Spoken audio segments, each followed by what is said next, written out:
예, 우리 올해 표인데요. 다시 한번 읽어볼까요? 시작. 하나님이 택하사 거룩하고 사랑받는 자처럼 행하는 공동체. 예, 연장선상에서 우리 지난주에 이어서 우리 특별히 골로새서 3장 12절부터 이 교회 표 관계된 구절인데 이 구절을 좀 계속해서 좀 살펴보도록 하겠습니다. 오늘 이제 두 번째 시간으로 거룩한 옷을 입으라. 오늘 제목을 국률 하나로 정했는데 자비까지 좀 포함을 해서 자도록 하겠습니다. 어느 마을에 농사짓는 영감님 한 분이 있었는데 이분이 오늘 노래에서 일을 하다가 이웃 마을에 사는 부자 친구 영감이 이제 갑자기 변을 당합니다.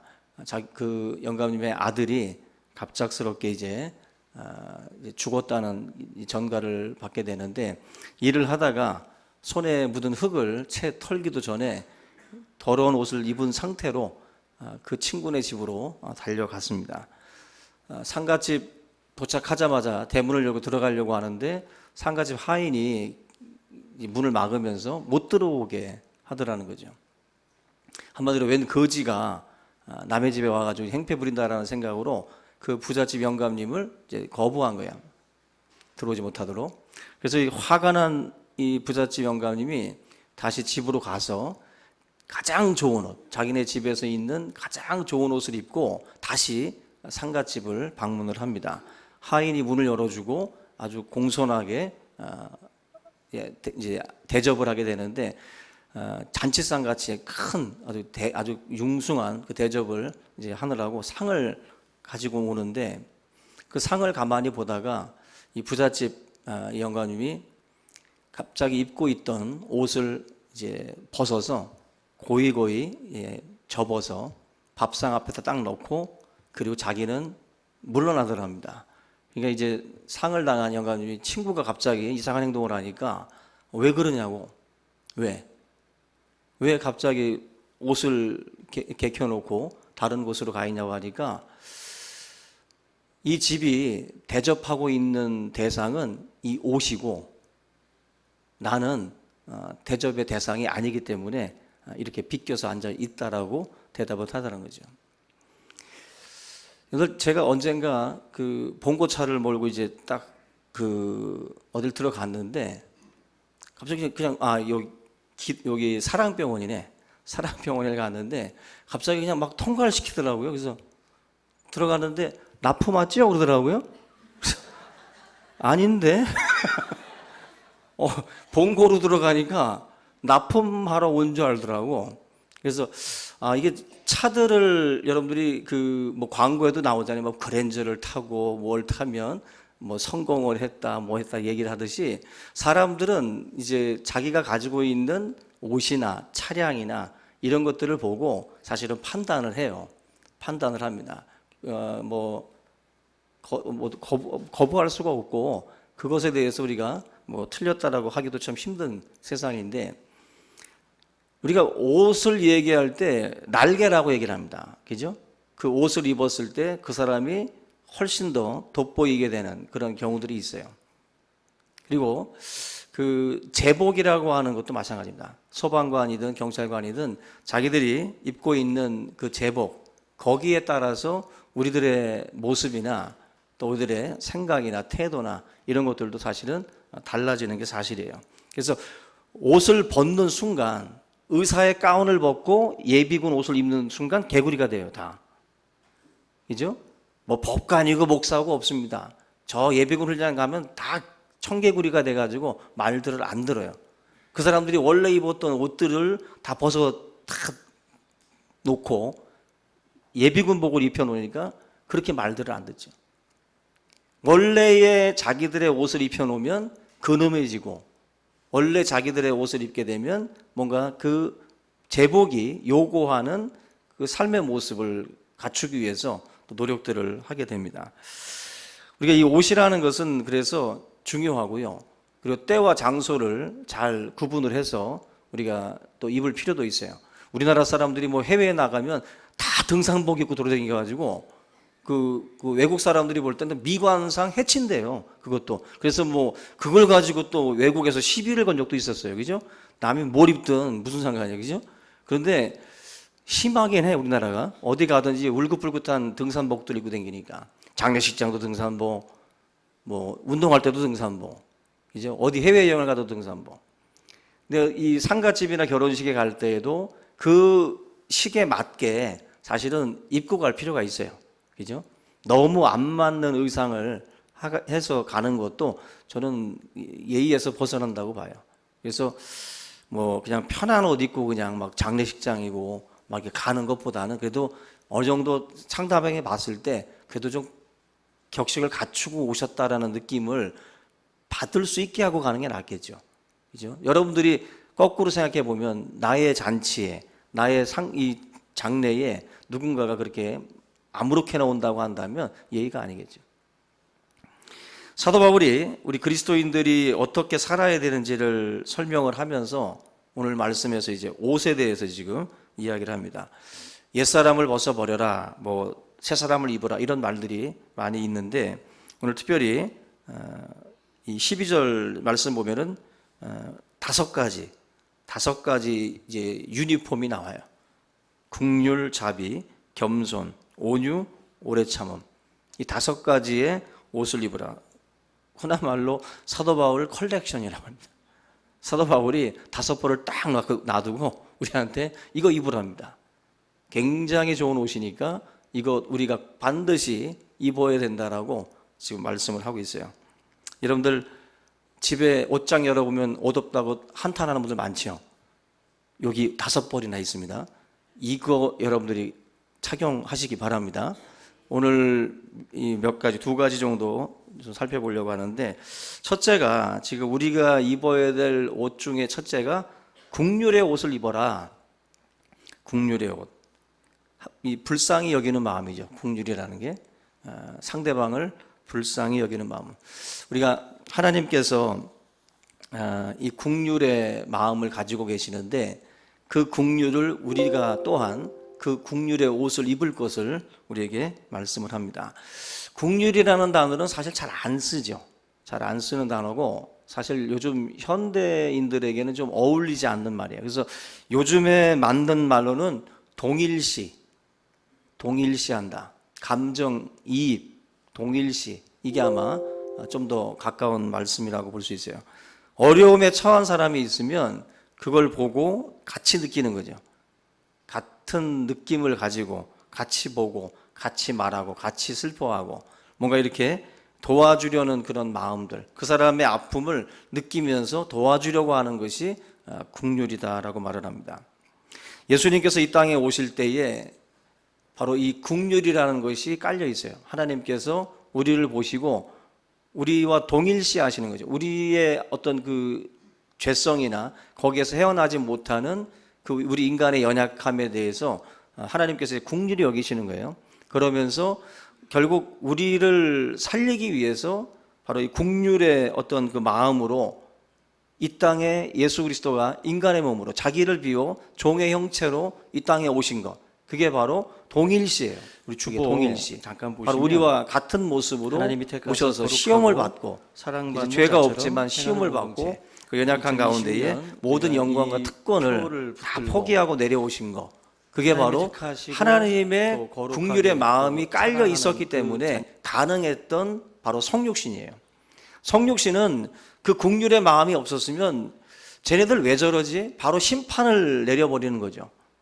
그러니까 우리가 국률의 마음이 있는 사람들은 올라오지 못하는 사람들에 대해서 저 사람들은 못 배워서 그래, 저 사람들은 뭐 비실비실해서 그래, 한마디로 정죄하기 바쁜 거예요. 못 올라오는 것을.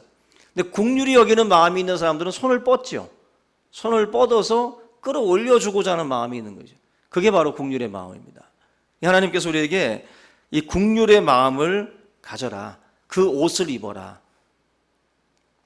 여러분들 옷이라고 생각을 하시면 돼요. 옷에다가 만약에 국률이라는 글자를 딱 썼어요. 그러면 내 삶에 이 사람은 뭔가 이렇게 그 국률함에 대한 그 생각들을 언제나 갖고 그렇게 이제 행동을 하고 움직여야 되겠죠. 제복이라는 것이 그러한 그 자기 정체성을 말해주는 거예요. 국률이라는 것은 마치 난 소방관이야, 나는 소방관이야 해서 소방관의 옷을 입고 불 속으로 들어가는 게 자연스러운 것처럼, 국률이라고 하는 옷을 입을 때 우리가 국률이라고 하는 그 삶을 살 수가 있는 거예요. 그 옷을 입을 때. 그래서 하나님께서 나에게 입혀주고자 하고 내가 반드시 입어야 될 옷이 바로 이 국률의 옷이구나. 소방관이 옷을 입듯이 여러분들도 그 옷을 착용을 하라고 지금 바울이 말씀을 하고 있습니다. 예수님께서 이 땅에 계실 때 보여주셨던 행동들이 몇 가지가 있는데, 마태복음 9장 36절에 보면은 무리를 보시고 불쌍히 여기시니 이는 그들이 목자 없는 양과 같이 고생하며 기진함이라. 자신에게 찾아온 무리들을 목자 없는 양과 같이 한마디로 이제 국률이 여기셨어요. 예수님께서 지금 보여주고 있는 행동들을 보면은 높은 곳에 마음이 있지 않습니다. 예수님은 높은 곳에 있지 않고 낮은 곳에 군중들, 그 백성들, 자기를 바라보고 따라오고 있는 수많은 가난하고 병들고 그 연약한 그 군중들에게 바로 예수님의 이 눈이 거기에 지금 고정이 돼 있어요. 결국 이 동일시 그 가난하고 병든 그 사람들을 외면하지 않고 그 군중들과 같이 함께하고 그들을 불쌍히 여기는 그 마음이 바로 예수님의 그 국률의 마음이라고 하는 것입니다. 오병이어도 잘 보시면 예수님의 제자들하고 예수님이 병든 자들을 고치고 엄청난 사역의 어떤 그런 그 무게 때문에 너무나도 힘들었어요. 그래서 그 마가복음 6장에 보면은 31절에 이 예수님께서 제자들한테 너희들 좀 따로 한적한 곳에 가서 좀 쉬어라. 너무 힘들었다 하면서, 왜냐하면 밥 먹을 겨를도 없이 지금 이들이 사역을 했기 때문에 예수님이 좀 쉬라고 그랬어요. 그래서 예수님하고 제자들이 좀 한적한 곳으로 배를 몰고 좀 사람들이 모르는 곳으로 이제 떠납니다. 근데 군중들이 어떻게 알았는지 거기까지 또 쫓아와요. 또 쫓아와가지고 고쳐달라고 그러고 우리를 불쌍히 여겨달라고 막 외칩니다. 그럴 때 힘들고 지치고 제자들도 그렇고 예수님들도 그렇고 다 힘든 상태인데, 성경을 마가복음 6장 34절에 보시면 이렇게 말씀을 해요. 예수께서 나오사 큰 무리를 보시고 그 목자 없는 양 같은 무리에 인하여 불쌍히 여기사 이에 여러 가지로 가르치시더라. 지쳐서 힘들어서 저 멀리까지 갔는데도 쫓아왔단 말이에요. 그런데 보통 우리들은 그런 생각들을 많이 하잖아요. 내 프라이버시도 있고 나의 개인적인 생활도 있는데 이러지 마시라고 딱 손 내밀고 거절하고, 그죠? 딱 자기 시간들을 쓰는 게 사실은 어떻게 보면 좀 현명하죠. 그런데 예수님은 이 사람들을 보면서 그들의 그 아픔에, 그들의 어떤 간절함에 자기를 동일시한 거예요. 불쌍히 여기는 거예요. 그러다 보니까 자기의 피곤함과 자기의 지친 그 상태를 분명히 힘든 거임에도 불구하고 예수님께서 이들에게 긍휼을 베풀고 있다라는 것입니다. 그래서 오늘 그 오병이어의 기적은 단순한 기적이 아닙니다. 긍휼을 통해서 예수님이 보여주셨던 기적이에요. 정말 힘든 자리에 있었음에도 불구하고 예수님께서 보여주신 자리입니다. 그리고 예수님이 십자가에서 달려 돌아가실 때 예수님이 했던 말이 있어요. 아버지여 저희를 사하여 주옵소서. 자기의 하는 것을 저희가 알지 못합니다. 저희들이 알지 못합니다. 그냥 한마디로 자기를 십자가에 못 박는 사람들에 대해서도 긍휼히 여기고 있어요. 불쌍히 여기는 거예요. 저들이 몰라서 짓는 죄입니다라고 불쌍히 여기는 마음으로 가까이 가고 있다는 거죠. 그래서 바리새인들과 예수님의 차이가 뭡니까? 바리새인들도 종교적이었어요. 굉장히 경건한 사람들이었어요. 그죠? 11조, 요즘으로 치면 주일 성수, 금식 기도, 구제 다 철저하게 지켰던 사람들이에요. 근데 이 사람들에게 없었던 게 있어요. 그걸 예수님이 책망을 했는데 바로 이 바리새인들에게 없었던 게 뭐냐면은 국률의 마음이 없었어요. 국률의 마음. 그래서 여러분들, 저는 이 교회 생활 철저하게 잘하는 분들 조심하셔야 됩니다. 왜냐하면 철저하게 잘하는 사람들이 빠질 수 있는 오류가 뭐냐면은 정죄예요. 정죄. 자기가 하고 있는 하나하나 다 하고 있는 그 행위로 다른 사람들을 정죄하는 도구로서 내가 하고 있는 의를 가지고 남을 찌르는 가시로 쓴다. 그건 잘못된 거예요. 바리새인들은 자기들이 가지고 있는 의를 가지고 남들을 찌르고 남들을 한없이 작아지게 만드는 것으로 사용을 했어요. 그들에게 없었던 게 뭐냐면은 국률이에요. 국률. 백성들에 대한 국률의 마음이 없었기 때문에 결국 많은 사람들이 정죄의식에 빠져 있고 굉장히 위축된 생활들을 할 수밖에 없었다는 것입니다. 우리가 해야 될 것은요, 우리의 경건이, 우리가 열심히 믿음 생활하고 열심히 경건에 이르기를 연습하지만 그 경건을 가지고 남을 정죄하면 안 돼요. 우리의 경건을 가지고 하나님이 우리에게 요구하시는 게 뭡니까? 국률이에요. 국률의 마음을 가지고 나아가라. 국률의 마음을 가지고. 우리 지금 살고 있는 우리 사회를 보세요. 뭔가 이렇게 동일시하고 불쌍히 여기는 마음이 없고 다 물어뜯고 찢고 짓밟는 그러한 것에 사실은 지금 막 혈안들이 되어 있습니다. 조금만 허물이 보이고 조금만 문제가 생기면 침소봉대 시켜가지고 그 사람들을 죽이기 위해서 혈안이 됩니다. 자신들이 받은 하나님의 국률을 우리가 깨닫지 못하면 우리 또한 다른 사람들에 대해서 국률의 마음을 품을 수가 없어요. 사도 바울이 우리 성도들에게 첫 번째로 요구합니다. 이 국률의 제복, 국률의 이 유니폼을 입어라. 그걸 입을 때 우리의 삶이 바로 하나님이 택하사 거룩하게 하신 이 백성들처럼 살아가는 모습들을 보일 수 있는 거예요. 이러한 모습들을 우리가 갖추려면 하나하나 이러한 것들을 착용해 나가는 이런 걸음들이 필요합니다. 두 번째가 이제 자비인데, 국률과 자비는 약간 유사해 보입니다. 거의 뭐 비슷해 보이는데, 자비라는 것도 불교적인 용어로 생각을 하는 분들이 많아요. 그래서 이 단어를 쓰는 것을 굉장히 꺼려하는 분들도 많은데, 성경에 40번 정도 이 자비라는 단어가 나옵니다. 성경적인 용어라는 거예요.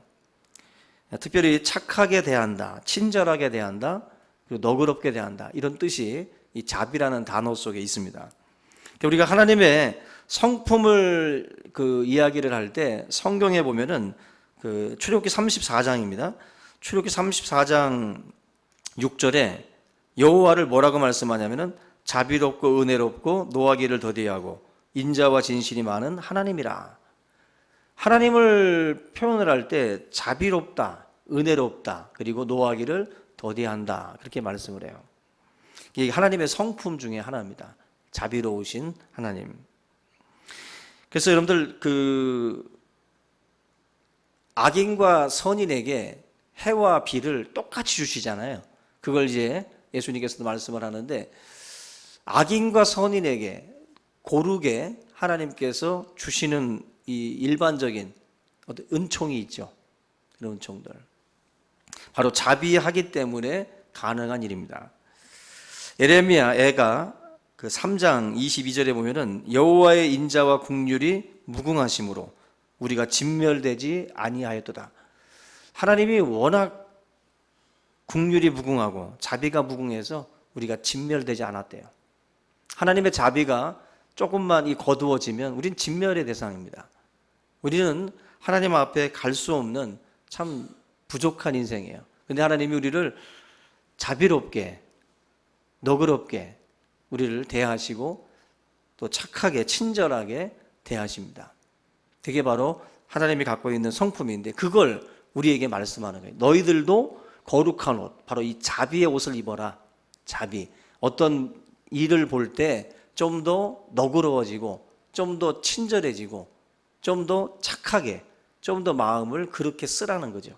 그게 바로 자비의 옷이에요. 그 예가 성경에 있는데 제사 드릴 때 보면은 하나님께서 언제나 북쪽에서 드리라고 그랬어요. 북쪽에서. 이 북쪽에서 드리는데 그 뭐 어떤 희생, 어떤 헌신의 제사라든지 아니면은 그 어떤 그 속죄의 그런 그 제사라든지 이런 것들을 다 북쪽에서 드리라고 말씀을 합니다.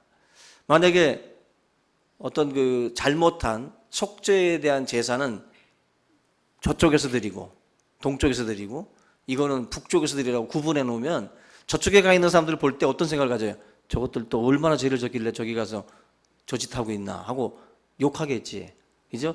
어떤 영역을 구분해 놓을 때 옛날에 우리 학교 다닐 때 뭐 우열반이 있었잖아요. 선인재단 다닐 때 여기 교복에 금배지가 있었어요. 정교 뭐 100등인가 그 들어가면 금배지 달아줬어요. 금배지. 요즘 다단계 같은 느낌이죠. 다이아몬드 뭐 이렇게. 근데 그 금배지를 달겠다고들 막 난리를 쳤었고, 그게 이제 그 반도 우열반 나눠 놓고서 그렇게 공부들을 시켰어요. 근데 그렇게 영역을 나눠 놓게 되면 상당히 또 그 뭔가 이제 기분이 나쁘죠, 사실 서로들. 이 제사를 드리는 이 어떤 그 자리를 한 곳에다가 다 몰아놓은 것도 사실 섞여 있을 때 구분이 안 되는 거지. 구분이 안 되는 거죠. 그리고 비둘기, 소나 양이나 이런 것들은 다 각을 떠서 껍질을 벗기는데 비둘기는 하나님께서 껍질을 벗기지 말라 그랬어요. 가뜩이나 작은데 껍질까지 벗겨놓으면 더 작잖아. 그죠? 뭔가 하나님 앞에 드릴 때에도 작은 것 드리는 것 때문에 괴로운데 그걸 또 껍질까지 깎으니까 더 작아지잖아요. 그렇게 되면. 하나님이 드릴 때에 비둘기는 껍질을 벗기지 말고 그냥 드리라고 말씀을 합니다. 그런 거 하나하나도 뭔가 드리는 자들이 무안해하지 않도록 그렇게 또 하고 있는 거죠. 이런 것도 보면은 하나님의 자비입니다. 하나님의 자비. 우리가 누가복음 6장 36절에 보면은 너희 아버지의 자비로우심 같이 너희도 자비로운 자가 되라. 자비의 옷을 입어라. 그렇게 말씀을 합니다. 성경을 보면은 그 자비를 베풀 때 자비의 대상들이 인간에게만 있질 않아요. 먼저는 동물에게까지도 자비를 베풀라고 말씀을 합니다. 출애굽기 23장 19절에 보면은 염소 새끼를 그 어미의 젖으로 삶지 말아라. 한마디로 말 못하는 짐승이라고 해도 최소한의 자비를 베풀어라. 요즘에 많이 뭐 뉴스에도 거론되는 뭐 PC방에서 일하던 직원이 그 주인집 고양이를 뭐 2층인가 3층에서 집어 던져가지고 그냥 죽였어요. 나중에 CCTV를 돌려보니까 아마 귀찮다고 그냥 던져서 죽인 거죠. 한마디로 이 동물 학대하는 사람들. 그래서 요즘에는 동물들을 도살을 할 때에도 뭐 전기 충격이나 이런 거로다가 그냥 한 방에 그냥, 그죠? 고통 없이 바로 갈 수 있도록 해주잖아요. 근데 얼마 전에도 뭐 또 개 사육하는 사람이 아마 그 개를 그냥 죽일 때도 막 쇠꼬챙이로다가 막 그렇게 죽이기도 하고 정말 끔찍한 동물들에 대한 어떤 그러한 그 최소한의 배려가 없이 잔인하게 또 행동을 할 때가 있는데 성경을 여러분들 읽어보시면 하나님의 자비가 동물들에게까지 가요. 짐을 싣고 가는 나귀나 이러한 짐승들 너무 무거워서 많은 짐을 싣고 가는 그러한 그 짐승들이 힘들어하면 그 여행을 중단하고 그 짐을 조금이나마 대신 져줘라 나눠서 지라고 말씀을 할 정도예요. 그러니까 뭔가 말 못하는 짐승이지만 그 짐승들에 대해서도 우리가 그런 자비의 마음을 가져야 돼요. 그걸 갖지 못하는데 인간에게 자비할 수 있느냐? 천만의 말씀입니다. 우리가 뭐 기르는 강아지나 뭐 가축이든 할 것 없이 그런 것 하나하나 다 해줘야 돼요. 저도 닭 키울 때 드라이로다가 말려줬어요. 비 맞은 닭을 드라이기로다가 약강하게 하면서 얼마나 자비롭습니까? 얼마나 눈을 감고 지그시 즐기든지 닭도. 여러분들 그 기르는 강아지 그 애지중지하면서 이렇게 하는 분들 보면은 욕 많이 하잖아요. 아유 하면서 막 개 키우는 분들은 못 듣지만 개 안 키우는 분들은 개 키우는 분들 보면 이해가 안 가요. 막 그래서 얼마나 욕들을 많이 하는지 모릅니다. 욕을 안 먹으려면 어떻게 하는지 아세요? 개한테도 잘하지만 사람한테도 잘하셔야 돼요. 개한테만 잘하고 사람한테 못하면 그 욕 먹어서 싸요. 그거. 우리가 하나님 앞에 자비를 베풀 때에 하나님은 동물들까지도 자비를 베풀라고 합니다. 그래서 기르는 애완견들, 기르는 가축들, 또 이런 모든 것까지도 다 자비롭게 대해줘야 돼요. 우리 교회 비둘기 사건 알죠? 비둘기 때문에 우리 수백만 원 들어갔어요. 저는 뭐 구멍 막느라고. 근데 앞에 똑같네. 또 집을 또 줬어요. 근데 또 주유소 사장님이 말하기를 여기가 문제가 아니라 이쪽에가 또 구멍이 뚫렸는데 수십 마리가 들어간답니다. 구멍으로. 그런다고 저한테 하소연을 해요. 어떻게 저것 좀 해달라고. 돈 들어서 안 된다고. 당분간은 저 비둘기 때문에 우리가 또 몇백만 원을 또 드려야 되는데 저것 또 막으려면 뭐 타워 크레인 뭐 이런 거 빌려야 되기 때문에 비둘기 한 마리 때문에도 돈 엄청 들어가요. 그래서 자비롭게 놔두자. 당분간. 그래도 쟤들도 그 전세살이 한 2년 계약한 것 같은데 그냥 놔두자. 놔두고 그냥 가자. 지난번에도 이거 우리 비둘기 치울 때도 우리 저랑 몇 명이 그 비둘기 새끼 때문에 이놈 그거를 어디다 처리를 해야 되는데 그래서 남의 집 봉고차 위에다 올려놨다가 어미 비둘기들이 잡아가길 바라고 올려놨더니 안 가져가네. 그래서 다시 갖고 오고 이거 어디다 치우지 이거 그냥 잡아먹어? 먹자는 놈들도 있었는데 그냥 뭐 어디 이 사이에 끼웠나 그거 해서 그것도 아니고 이거 도대체가 이걸 어떻게 해야 될지 몰라. 어떻게 될지. 그래서 결국 다시 위에다 올려놨어요. 다시 올려놓고서 당분간 키워놓은 다음에 날개 달리면 그때 날아가라고 당분간 또 놔뒀습니다. 얼마나 자비롭습니까? 근데 저놈들이 지금 우리 이 에어컨, 이 실외기들을 다 망가뜨려 놨어요. 돈 100만 원 또 들어가게 생겼어요. 그래도 자비롭게 우리는 대했습니다. 저놈들은 원수로 갖고 있는데 지금 어쨌거나 우리가 그 미물이지만 그러한 것들을 대할 때도 쫓아낼 때도 예의를 갖춰 쫓아내야 되고 뭔가를 할 때에도 어느 정도의 어떤 그 도덕적인 게 필요하죠. 성경을 읽다 보면 우리가 마냥 그렇게 막 처리할 문제가 아니에요. 그래서 최소한 우리가 해야 될 부분들이 있는 거죠. 또 한 가지는 식물을 추수할 때에도 자비롭게 해라. 식물을 추수할 때. 그러니까 볏짚단 같은 것들을 만약에 다 추수해서 가지고 오다가 한 단을 놔두고 왔으면 굳이 그걸 또 다시 가지러 가지 말라는 거죠. 가난한 자들, 객과 고아와 과부들이 그거 먹을 수 있게 그냥 놔두라는 거예요. 어떤 열매들을 거둘 때에도 그 열매들을 굳이 다 싹싹 털어서 다 나무에 달린 것들을 다 털어서 가져가지 말고 남아있는 것들은 놔두라는 거예요. 가난한 자와 과부들, 고아들이 먹을 수 있도록 놔두. 우리나라에서도 뭐 옛날에 그 감나무들 그 까치밥이라는 거 있잖아요. 까치들이 먹을 수 있도록 남겨두시는 것처럼 그런 것처럼 성경에도 보면은 그런 가난한 자들을 위해서 자비롭게 그러한 것들을 남겨두라는 거죠. 우리 성도들의 삶에 그런 어떤 그 자비가 필요하다라는 거죠. 그냥 내 거니까 싹싹 쓸어 담는 게 아니라 뭔가 이웃을 생각할 줄 알고, 그죠? 나보다 없는 자들을 좀 생각할 수 있는 여유가 필요하다라는 게 그게 자비예요. 자비. 마지막으로 이제 사람에게 자비를 베풀라는 거죠. 사람들에게. 다윗이 무비보셋이라고 하는 사람을 쩔뚝발이 무비보셋을 거두어 들여서 자기 왕의 식탁에서 함께 먹고 마시고 즐기게 했어요. 근데 그 무비보셋이 누굽니까? 자기를 죽이려고 했던 사울의 조카예요. 자기를 잡아 죽이려고 했던 사울 왕의 조카란 말입니다. 보통 정권이 바뀌면 과거 이 고대 사회는 아주 삼족을 멸하는 거예요. 그냥 앞에 왕권을 쥐고 있었던 그 모든 가문들을 샅샅이 찾아가지고 다 아주 삼족을 멸하는 거죠. 그런데 다윗은 그렇게 하지 않았어요. 그렇게 하지 않고 그 사람을 찾아냅니다. 사울의 후손을 찾아내요. 무비보셋은 두려워합니다.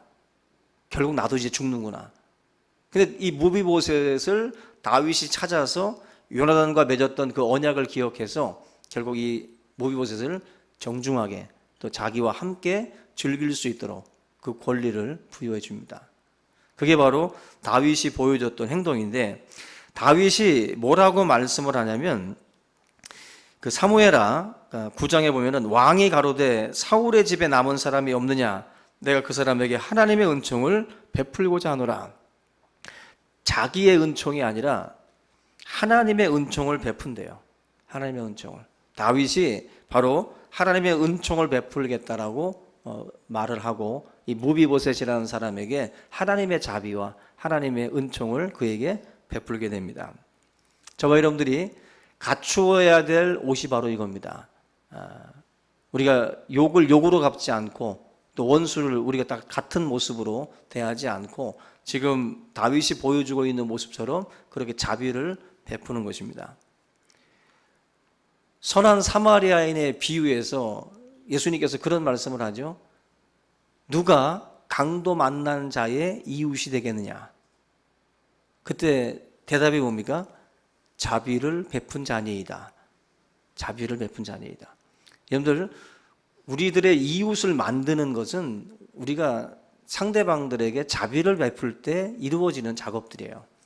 우리가 오늘 이 말씀을 보면서 예수님은 가서 너도 이와 같이 하라고 말씀을 했어요. 그 선한 사마리아의 비유에서. 오늘 예수님, 이 사도 바울이 말씀하고 있는, 이 골로새서에서 말씀하고 있는 거룩한 옷, 긍휼과 이 자비의 옷을 저와 여러분들이 입을 수 있길 바랍니다. 그래서 오늘 이 두 가지의 옷을 가지고 정말 이 세상을 살아갈 때 저와 여러분들이 정말 하나님이 택하신, 그리고 거룩하게 또 우리를 구별하신, 또 그리고 사랑받는 그런 성도로서 우리가 세상 가운데에 서게 될 줄로 믿습니다. 이 말씀을 붙들고 승리하는 그런 삶이 되기를 주님의 이름으로 축원합니다. 우리 다 같이 오늘 말씀 함께 붙들고 통성으로 기도하겠습니다. 살아계신 하나님 아버지, 감사를 드립니다. 우리가 세상을 살아갈 때에 긍휼과 자비의 옷을 입고 살아가기를 원합니다. 하나님, 세상이 우리에게 가져다 준 아픔과 또 많은 또한 아버지 상처가 우리에게 있다 할지라도 하나님, 주님께서 오늘 이 말씀을 통하여 긍휼과 자비의 옷을 입으라고 말씀하시오니, 아버지 하나님, 우리가 이 두 가지의 옷을 입고 하나님의 백성으로서의 삶을 살아가게 하여 주시옵소서. 아버지 하나님, 참으로 우리가 벗어야 될 것들이 있고 또 입어야 할 옷들이 있음을 압니다.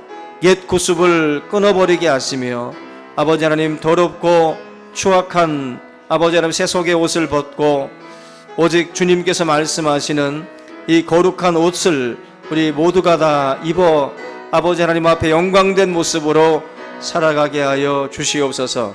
주님께서 오늘 이 시간 우리의 이 모습 속에 아버지 있는 세속의 이 모든 때야 모든 허물들을 씻어주시고 깨끗한 옷으로, 거룩한 옷으로 덧입게 하여 주시옵소서.